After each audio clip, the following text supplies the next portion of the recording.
Ya.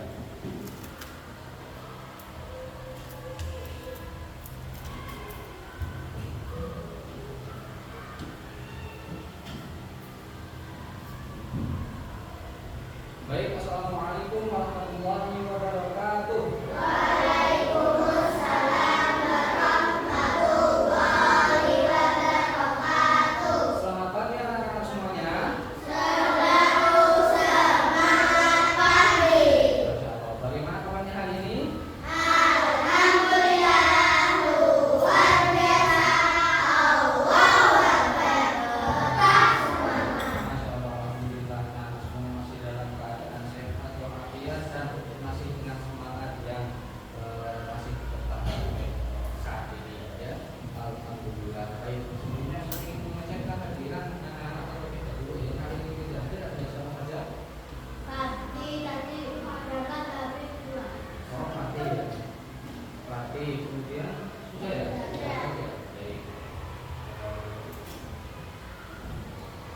Baiklah, sebelum kita masuk ke materi yang akan kita bahas, Ustaz ingin mengulas kembali materi yang sebelumnya sudah kita pelajari, yaitu taat kepada guru dan orang tua. Baik. Nah, coba Ustaz ingin Ustaz ingin anak-anak semuanya menyebutkan satu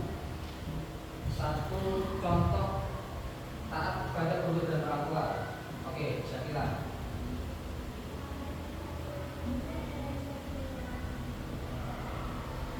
Belajar dengan biar, oke. Mantap. Sekarang membantu orang tua, oke, Lydia. Tidak mencela orang tua. Baik, semuanya tepuk tangan untuk kita semuanya. Baik. Nah, jadi salah satu bentuk berbakti kepada orang tua itu juga termasuk yang telah disebutkan oleh teman-teman kalian, yaitu kalian sama guru tadi belajar dengan dia, itu juga salah satu bentuk berbakti kepada guru dan orang tua. Kemudian membantu pekerjaan guru atau orang tua juga contoh perilaku taat kepada orang tua dan guru. Kemudian tidak mencela orang tua itu juga contoh perilaku taat. Nah, namun di sini yang saya tegaskan adalah pastikan anak-anak ketika bertemu dengan guru atau orang tua atau orang yang lebih tua, memastikan kalian satu tutur kata yang lembut dan sopan. Entah itu dengan siapapun, dengan orang tua siapapun, ketika ditanya anak jawab dengan sopan. Ya. Kemudian ketika anak-anak ingin lewat dan di situ ada orang tua, anak-anak ucapkan permisi. Ya. Karena apa? Karena itu merupakan adab, ya, adab terhadap sesama manusia juga. Maka yang seperti ini harus kita amalkan, harus kita lakukan dalam kehidupan sehari-hari. Nah, sekarang kita masih membahas bab taat, tapi taat kali ini beda, yaitu taat kepada Allah dan Rasulnya. Nah, sebelumnya kita pahami dulu nih, kira-kira makna taat itu apa? Nah, di sini sudah saya sampaikan ya. Jadi secara bahasa artinya taat itu yakin, ya. Kita yakin, atau bisa dikatakan patuh. Sama kayak kita tahu sama orang tua, sama guru. Nah, makna taat itu artinya patuh secara bahasa. Sedangkan secara istilah yaitu meyakini dengan hati, mengucapkan dengan lisan dan mengamalkan dengan perbuatan. Nah, itu bentuk taat jadi secara istilah. Jadi ketika anak diperintahkan langsung dikerjakan dan dilaksanakan dengan sebaik mungkin. Itu makna taat. Nah, di sini untuk makna taat itu ada dalam surat Al-Anfal ayat 20, yaitu ya ayyuhalladzina amanu atiiullaha wa rasulahu, ini kita taat, yang artinya wahai orang-orang yang beriman, taatilah kepada Allah dan Rasulnya. Jadi kita sebagai umat muslim itu wajib mentaati Allah dan Rasulnya. Nah, bahwasanya taat kepada Allah berarti kita harus yakin, harus tunduk dan patuh terhadap apa yang diperintahkan, dan kita harus menjauhi apa yang telah dilarang. Ya. Kemudian kita juga harus meyakini bahwa Allah yang telah mengatur segalanya. Ya. Kemudian untuk taat kepada Rasul, ya, taat kepada Rasul berarti kita harus mentaati semua ajaran yang telah dibawa oleh Rasulullah Sallallahu Alaihi Wasallam. Dengan cara apa? Menjalankan sunnahnya, kemudian mengamalkan apa yang telah disampaikan oleh beliau, dan menjauhi semua apa yang telah dilarang, baik itu dalam hal syariat Islam maupun dalam hal kebiasaan-kebiasaan yang dilakukan oleh Rasulullah Sallallahu Alaihi Wasallam. Nah, kemudian untuk supaya kita semua bisa menjalankan atau mencerminkan sikap atau perilaku mentaati Allah dan Rasul, yaitu dengan satu, meyakini kebenaran Al-Quran dan Sunnah Rasulullah. Nah, hal ini wajib kita imani, ya. Jadi isi dalam kandungan Al-Quran itu wajib kita yakini, ya. Apalagi kita sebagai seorang penghafal Al-Quran, ya, kita juga harus memahami makna yang tergantung dalam hafalan-hafalan yang telah kita hafalkan setiap hari. Kemudian yang kedua, mengerjakan sholat di awal waktu. Artinya ketika anak mendengar azan, langsung yang laki-laki langsung menuju masjid. Kemudian yang perempuan langsung ambil wudhu, kemudian sholat. Ya. Kemudian yang ketiga, berpuasa pada bulan Ramadan. Karena apa?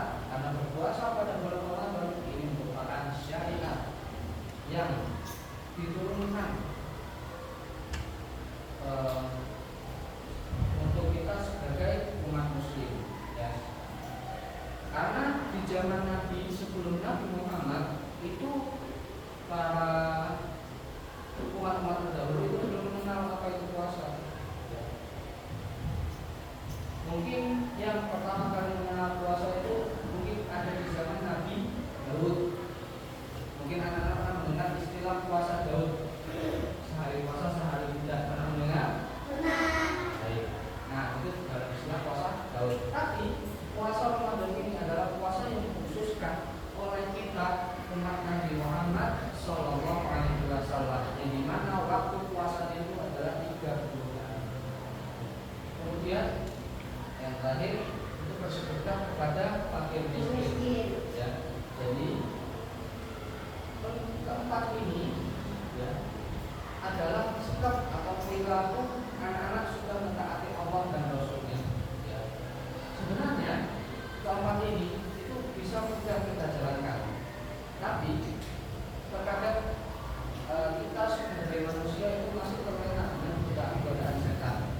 Maka dari itu kita juga perlu memohon pertolongan. Kita doa meminta pada Allah Subhanahu Wa Taala supaya kita dijauhkan dari godaan setan yang terkutuk. Baik. Kemudian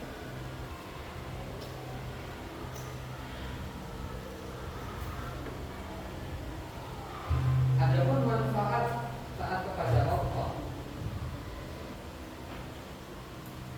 yang pertama adalah menjadi bukti atas dua kalimat syahadat yang kita ucapkan. Jadi dua kalimat syahadat itu merupakan saksi, ya, kesaksian kita bahwa kita sudah meyakini Tuhan tidak ada selain Allah, tiada Tuhan selain Allah, ya. Bahwasanya kita meyakini bahwa Allah adalah Tuhan kita, tidak ada Tuhan yang lain selain Allah. Kemudian dan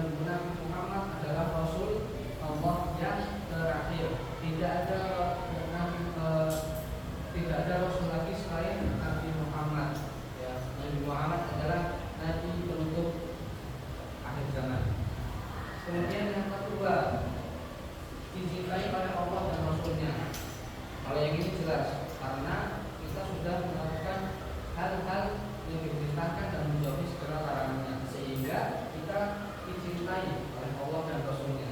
Banyak ciri-ciri orang yang dicintai Allah dan Rasulnya. Salah satunya apa?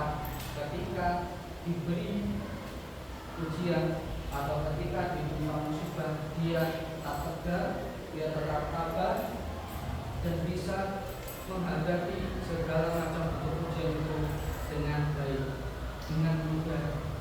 Jadi Allah akan memberikan kemudahan bagi orang-orang yang taat kepada Allah Subhanahu wa taala. Nah, kemudian yang ketiga, selamat dari siksa ujian dan siksa kubur. Ini juga termasuk manfaat taat kepada Allah, karena tidak ada orang yang selamat dari siksa kubur. Mungkin kalian kita semua ya sudah diberikan kisi-kisi bahwa nanti kalau dikubur tanya ini kamu jawab ini. Ya. Kalau dijawab siapa Tuhanmu, kamu jawab Tuhanku Allah. Kita sudah dikasih bocorannya, ya. Tapi belum tentu kita semuanya bisa untuk menjawab dengan lantang. Nah, makanya kalau kalian taat, benar-benar taat pada Allah dan Rasul, kalau kalian akan selamat dari siksa kubur. Yang selanjutnya, rasa aman pada hari kiamat kelak. Nah, ini yang belum kita rasakan, ya. Nanti akan dirasakan pada hari kiamat. Karena tidak ada yang selamat dari hari kiamat. Semua manusia, semua makhluk itu dimusnah, termasuk malaikat yang menimpa itu sendiri, yaitu malaikat Israfil. Malaikat Israfil nanti mati juga. Terus yang selanjutnya, mendapatkan limpahan keberkahan pada aktivitas, harta, dan keluarga. Nah, ini juga termasuk manfaatnya, ya. Kalau anak-anak sudah diberikan kemudahan dalam aktivitas, itu tandanya anak-anak sudah termasuk orang yang taat. Kemudian ridho dan ikhlas terhadap takdir Allah. Nah, yang ikhlas ini mungkin banyak sekali dari kita yang berat dalam menjalankan. Tapi insya Allah kalau kita benar-benar serius, semua takdir yang telah ditetapkan Allah bisa kita ikhlaskan. Kemudian yang terakhir itu berkah dalam bermasyarakat. Nah, ini salah satu juga manfaat taat kepada Allah, yaitu disukai semua orang. Ya. Jadi tidak ada perbedaan di antara yang lainnya. Nah, jadi hikmah yang bisa kita ambil pada kesempatan kali ini adalah taat kepada Allah adalah dasar kehidupan seorang muslim. Yang kedua, taat kepada Allah harus terus dipelihara dan ditingkatkan. Yang terakhir, kita bisa melihat orang itu taat atau tidak dari perilakunya sehari-hari. Kalau perilakunya baik, insya Allah akan taat. Kalau semua urusan yang dipermudah, insya Allah taat. Kalau misalnya ibadahnya kencang, sholat tepat waktu di masjid, insya Allah akan memberikan kemudahan dan Allah akan melimpahkan kebaikan kepada